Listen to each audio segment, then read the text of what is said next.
वहीं जम्मू कश्मीर में 10 अप्रैल तक मौसम का मिजाज बेतरतीब रहने का इम्कान है। महकमा मौसमियात के मुताबिक 31 मार्च से 2 अप्रैल तक कहीं कहीं हल्की बारिश या बर्फबारी हो सकती है। 3-4 अप्रैल को मौसम ज़्यादातर असरअंदाज रहेगा। बादल, बारिश और तेज़ हवाओं का दौर जारी रहेगा। इस दौरान आपको बता दें कि ऊंचाई वाले इलाकों में बर्फबारी हो सकती है। हुकूमत ने लैंडस्लाइड और पत्थर गिरने का भी खतरा जताया है। किसानों को 31 मार्च 2 अप्रैल के दौरान काम निपटाने और मुसाफिरों को ट्रैफिक हिदायतों पर अमल करने की सलाह दी गई है।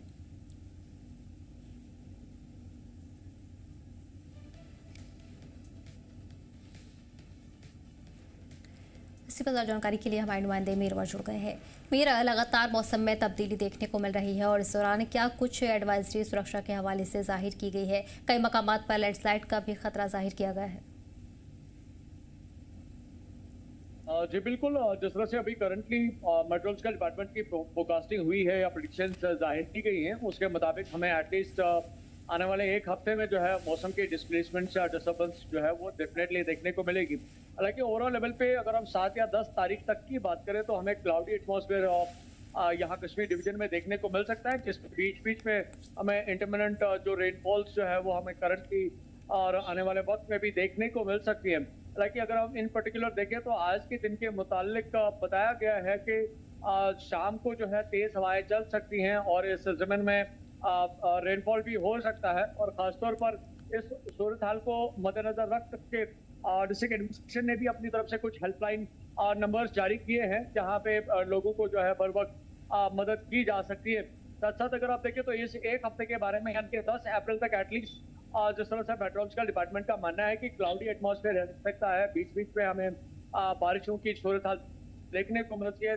जिसकी वजह से नेशनल हाईवे के जो मल्टीपल स्पॉट्स की जब हम बात करते हैं जो कि बिल्कुल पहाड़ों के साथ सटे हुए हैं, ऐसी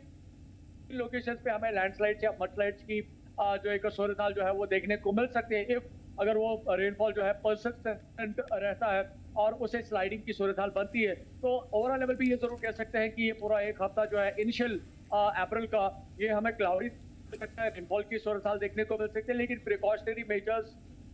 खासतौर पर डिस्ट्रिक्ट एडमिनिस्ट्रेशन की तरफ से उठाए गए हैं, जिसमें आज अगर हम पर्टिकुलरली देखें तो 31 तक बेसिकली ये एडवाइजरी जारी की गई थी, लेकिन आज इसका एक मुख्तसरन आखिरी दिन है इस एडवाइजरी का, जिस तरीके से हम एडमिनिस्ट्रेटिव लेवल पे इसे देखते हैं। तो इस जमीन में कहा गया है कि फार्मर्स भी किसी हद तक अपना एहतियात करें, एटलीस्ट 2 तारीख तक जो फार्मिंग के जो काम जो है यानी कि 2 अप्रैल तक जो फार्मिंग का जितने भी काम है उसको वो मुलतवी कर दें और उसके बाद अपना काम का जो है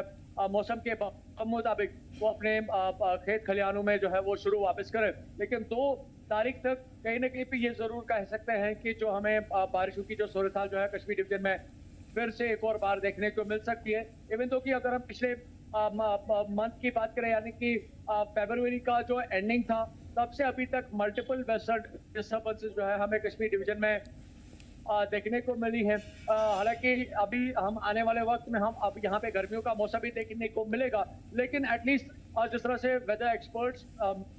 मानते हैं उनका कहना है कि ये सूरत हाल जो है यानी कि बारिशों की जो सूरत हाल है या क्लाउडी एटमॉस्फेयर जो है ये हमें एटलीस्ट 14 अप्रैल तक देखने को मिलेगा, यानी कि 13 तारीख यानी कि 30 अप्रैल जैसे हम बैसाखी यहाँ पे सेलिब्रेट करते हैं तो वहां तक हमें इसी तरह की सूरत हाल जो है मौसम की देखने को मिल सकती है। तो ओवरऑल लेवल पे ये जरूर कह सकते हैं कि आने वाला एक हफ्ता भी कश्मीर रीजन में हमें इसी तरह से क्लाउडी देखने को मिलेगा, बारिशों की हमें सूरत हाल यहाँ पे करंटली देखने को मिलेगी और उसके बाद शायद किसी हद तक जो है मौसमी तब्दीलियां होगी। लेकिन प्रिकॉशनरी मेजर्स जिसके बारे में हम अभी जिक्र कर रहे थे, एडमिनिस्ट्रेटिव लेवल पे भी एक्टिविटीज को लेकर जो है खास तौर पर जो जहलम के किनारे लोग रहते हैं या जो डल लेक में सैर तफरी के लिए जाते हैं और जो शिकारा राइडर्स है या तो उनके साथ जो टूरिस्ट है उनके लिए भी एडवाइजरी जारी की गई है कि जैसे ही उनको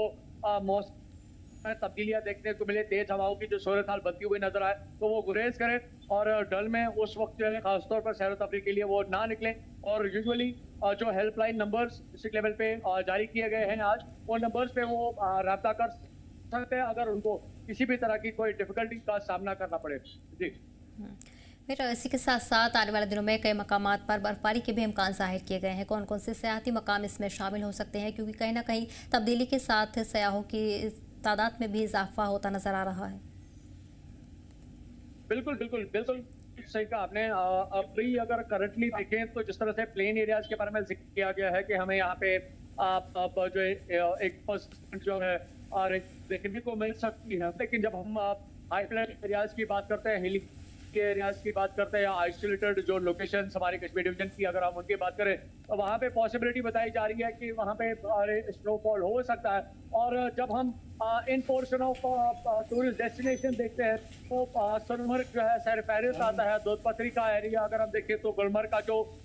टॉप एरिया है जिसे हम जैसलमेर कहते हैं, ये पर्टिकुलर एरियाज हैं। अगर हम साउथ कश्मीर के अफरवट एरिया की बात करें, आड़ू एरिया की बात करें, तो ये कुछ ऐसे पर्टिकुलर लोकेशंस हैं जो कि अपर रीच के साथ पहाड़ी इलाकों के साथ टच करते हैं और जहाँ पे करंटली भी इस वक्त भी जो है बर्फ की सूरत देखने को मिल रही है। और आने वाले वक्त में जिस तरह से ये फोरकास्टिंग और प्रेडिक्शंस की गई हैं, पॉसिबली ऐसी लोकेशंस पे जो कि पहाड़ों के साथ सटे हुए जो जो टूरिस्ट डेस्टिनेशंस हैं, वहाँ पे हमें स्नोफॉल देखने को मिल सकता है। हालांकि ये एक एंडिंग सूरत हाल बनती है जब हम स्नोफॉल की बात करते हैं, तो ये आखिरी दिन या आखिरी हफ्ते जो है जब हमें इस तरह की स्नोफॉल की जो सूरत हाल जो है कश्मीर में देखने को मिलेगी। लेकिन इसके बाद जैसे ही अब मार्च के